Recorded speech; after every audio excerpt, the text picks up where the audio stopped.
long drives on offense. If you get set back, doesn't mean the drive's over. You go battle for it, and defensive stops in the fourth quarter. And that same response of next and not being pissed about it kind of applies to right now as well, and not letting a Sunday affect a Wednesday. That's wins and losses. And I loved the week of practice last week. Like, of course, that carried over into the game. And so that's, kind of the energy that I'm looking for going back into practice again. It's easy with this group, man. They love one another. They love to compete, and so there's a hardness about them. As a coach, you can tell when a team has a look, like they're ready for the next fight, if it has to go longer, whatever. And so I said they are, like doing hard shit with hard people, mentally and physically. And that's what this week's about, man, like getting right back to it. It was my most favorite week of practice last week, just the energy they had, the improvement that we made. And so now that's the chance to go do that again. And we're digging hard to do that. For you, taking over the play calling, is that something you missed, and do you feel it has maybe energized you in any way? Missed, yes. Energized, no.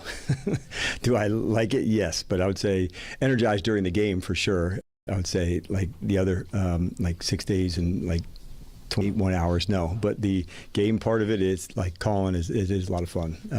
The players energize me. That's honestly the truth of it all. Why I love coaching. I like being around them. I like teaching.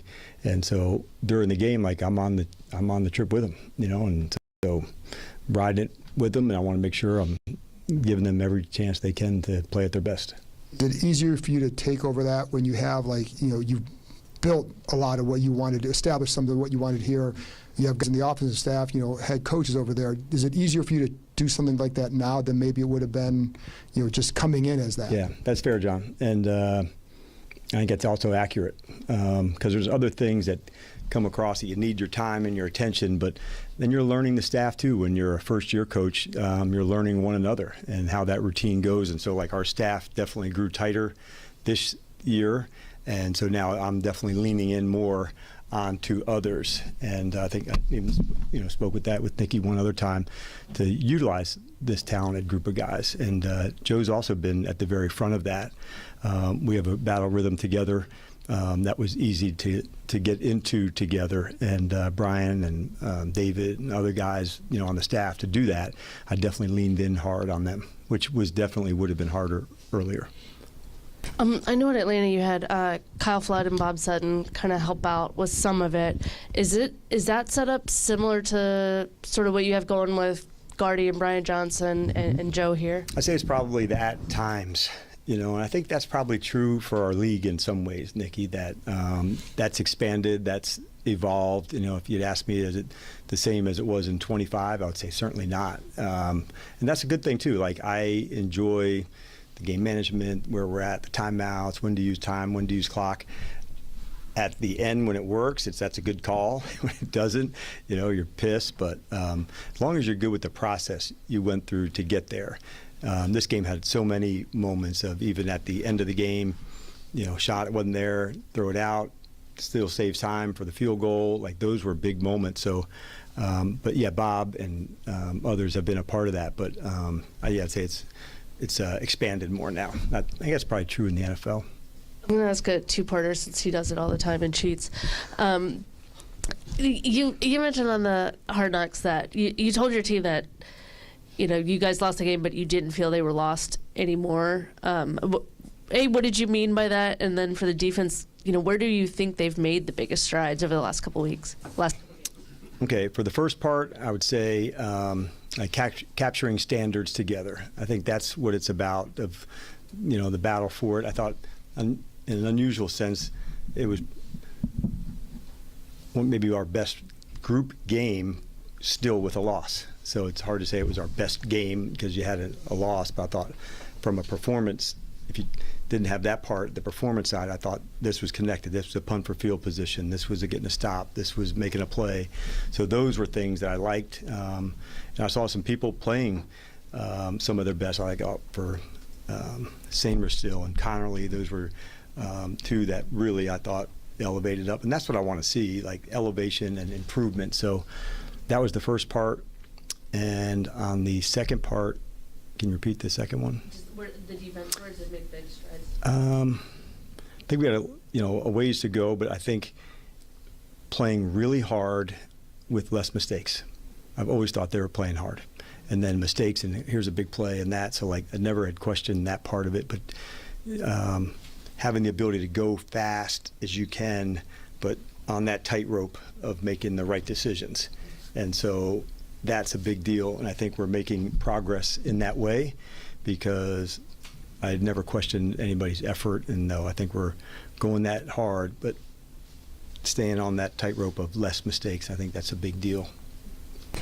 Coach, going up against a unique Vikings defensive scheme this week, is there anything different about how you and your offense go about preparing for Sunday? Yes, you do have to. Some games are like that where there's more things to go through to prepare in different ways. It is kind of some of the fun parts of the NFL. This player can't ruin the game. This scheme is unique. How do you work that at practice? Sometimes when a team has similar schemes, you don't even use cards very often just so you can get the same speed and the same matchups. And then in a game like this where there's some different looks, you want to make sure you have contingencies, go through things, and that's one of the challenges of it for sure. Dan, you mentioned last week having one of your favorite weeks of practice and kind of pushing the guys to go hard. Obviously, you're focused on it right now and winning week to week, but also are those moments sort of good information for you to have for the future when you're thinking about guys, being a long-term future of the Commanders? For sure. And although we're not going to have a winning record, like that does not back off of like winning standards and habits and things that you want to do, like elite standards. I think of a guy like Jeremy Reeves, like controlling the things he can. Like, you want to talk about a guy who hustles? That's not ever the case. And so when you see people who have exceptionally high standards for things, of course that rubs off. I even showed that to the team. Here's Zach, becoming one of the leaders in all time of catching receptions at tight ends. You're going to see him on the jugs today, tomorrow, the next day. Like, he doesn't get tired of those things that really matter, and those standards. They're boring. They're monotonous, and no, man, you don't ever think you have it. So, yeah, it matters a lot. The practices do, but it's also a lot of fun to compete together. And essentially, man, that's also what we do. It's an awesome op for all of us to put out our best, and that's my job to help a player become as good as they can be. And that's at Zach that year, or somebody in their first year. That doesn't change. Dan, what's your level of optimism for Noah Brown this week? Very much in the green, high. So I got good optimism, and that's all I'm going to say about that. When you have two overtime close games in a row, especially this past week when you're playing one of the best teams in the NFL, could you guys carry confidence from that to the rest of the season? Hey, we can hang with anybody. Yeah, I think I probably framed it a little differently to say when we had the week and the preparation that we did, you can't help but go battle for it. There's not a silver lining that I take from that. What I do take from it is this is the small, this is the tweak, this is the margin.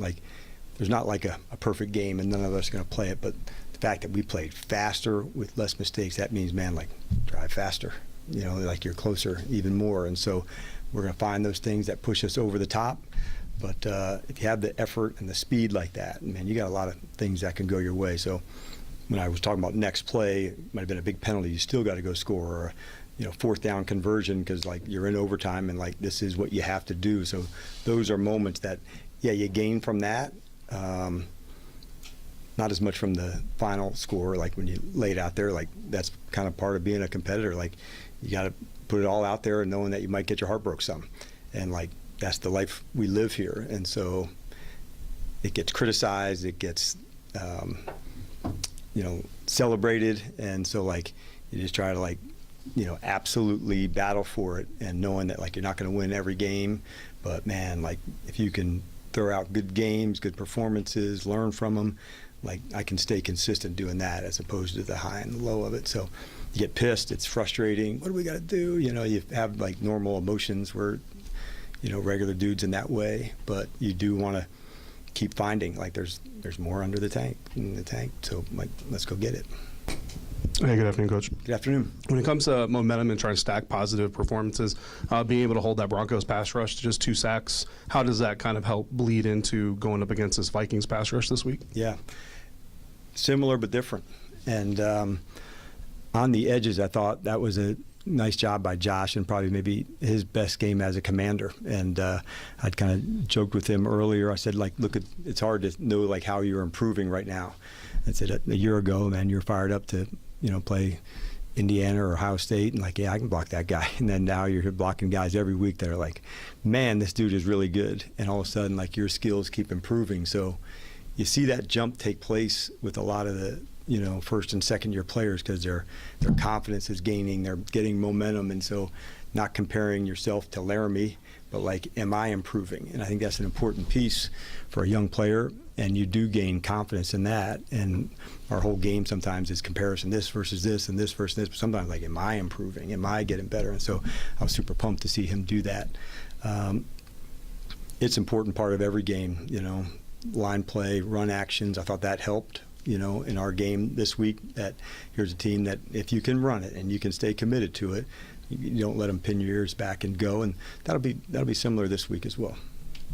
With Traylon Burks, obviously the catch that he made alone is incredible. But you guys don't bring guys in unless you think like this guy can be a commander. Yep. What are some of the things behind the scenes that you've seen from him that have kind of confirmed that belief that brought him here in the first place? Yeah, I think it's the unseen work. When Adam and his group knew a lot more about him, just going through the process from draft to that. I got a chance just to have fresh eyes, man, and say, like, and I try to do that with every player here. Sometimes when a person's on another team, well, he didn't do this or he did that, and so, like, let's just see what it looks like here. And I think a player like Trey deserves that, to have fresh eyes here. And I told him that coming in, man, like, this is your space, and you could feel a hunger to go for it. The unseen work was coming in to learn a new system. Some of our verbiage and communication is not unorthodox, but it's not standard NFL wording and formations and groupings, and so it's not just like add water. Yeah, we used to call this that. So seeing that type of work, you could feel how important it was. After his injury to his finger, nope, I'll be back. Where it knew it could be a couple weeks, no. Like he wasn't having any part of that. Like that was not an option that he wasn't playing. That's what I felt from him. In the game heading into Denver, big brace on it. Nope, I'm good. He was catching everything with it, and so that's what I see. A guy that's hungry to prove, and I think you're just going to keep seeing that. Coach, inside of these walls, yourself, your other coaches, that locker room there, they see that great week of practice last week. They see arguably the best overall game from a full team perspective against the Broncos this past week. Outside of the walls, fan base already looking towards next year potentially for some of them. Why is it imperative for you that you dial down and you finish this season up to the Commanders' standards? The last part, the standards, that's what you said. And, man, like, as teammates and from the players, for certainly, like, they deserve the best from us as coaches and the best from one another. Like, they have busted their ass, to get it right. And so performing well and getting it right, that's a really important part of it. And I do love that about our team, about, like we're talking about the standards and wanting to go battle for one another. Like, that's such a real thing here. And so when you put that much into something, the feeling of going for it and doing it together, like, man, it's hard to express how strong that is, and certainly it is with this team. So it's really important. Building those habits for everybody who's coming back into here, knowing this is the standard, this is what we like, it's not rules, it's standards. And like, it's not something you follow. Like, this is how we do things, and I think that's a big difference. Dan, in a lot of cases, you can learn a lot about a team through adversity and challenges. So what has stood out to you, or what's impressed you about this group in particular, kind of during this tough time of a losing streak? I think I'm going to keep coming back to resilience. What I was pleased on this game, there was a next play mindset. And as disappointing as it was, like the example I use, they scored on the very first drive, went right down the field and scored, and there was like zero flinch on the offense. And it wasn't like, oh, here we go, none of that. And so the same, if we got stopped in the fourth quarter offensively, the defense was ready to go get a stop. And so I thought there was this resilience for the next play. Like if that one went to 6 quarters, we were going to be down to fight. You know, like whatever, like they just had that. And so I think when you see a team have resilience, that's a big deal. What I saw in Spain, I loved energy and toughness and doing things together. Neither of these games worked out for us and stung a lot, but there are things that I liked about their competitive nature, their toughness, and like those things matter in our game. They matter for the standard here. And when you get to demonstrate it and express it, man, like it may not be seen on the outside, the walls, but for damn sure it is on the inside. Time for 3 more. Coach, you mentioned earlier about the strides on defense. You mentioned making the right decisions. How much of that do you feel like is experience learned over the course of the season, and for some guys is inherent? It's a little bit of both. The inherent part, sometimes I think what you're speaking of is like instincts, you know, what to do, how to do it. Sometimes that can come with more zone. We've played more zone recently. It won't always be that case. Sometimes it's by the plan. This is better for right now, but it does allow you to have some vision on a quarterback. Knowing where people are, spatial awareness, like part of that's instinctive, but like communication plays a big part of that too, knowing where a certain player is, where emotion is. So I think it's a combination of instinctive players, but also like say it again, do it again. Like we definitely streamlined some things to make everything run faster. And to do that, there had to be maybe one less hesitation, one less step, even if it was more vanilla in some ways. That was the trade-off now to like start, build. Last 2 will go Mitch and Ben. Do you have any update on Jaden Daniels? Has he been cleared for contact? What's your optimism that he'll play this weekend? Optimistic he's going to get a lot of reps for practice. I'm going to take it all the way through Friday. There's still like functional evaluations to go through, but game plan and practicing and that part is good. You'll see like on the side it's a little more challenging to work at quarterback when you're not doing the same contact. So we'll have to simulate as much as we can. But he's off to a good start. But we'll go all the way through Friday for sure. But he'll get a lot of reps of practice. Quickly follow up. The medical staff clear him for contact? He has not been cleared for contact. That would be a game, one. But they'll also wait for the whole week too. They have more testing and movements to examine. So that's where we're at.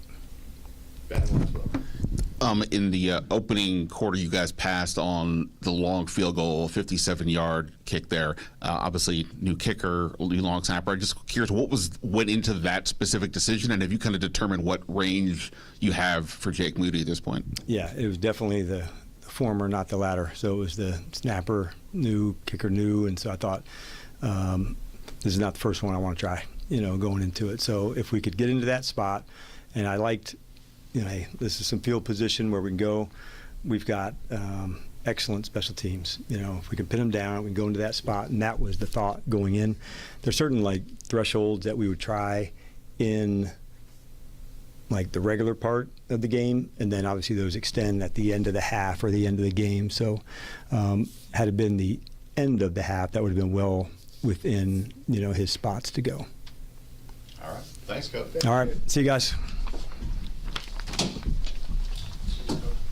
All right, see you.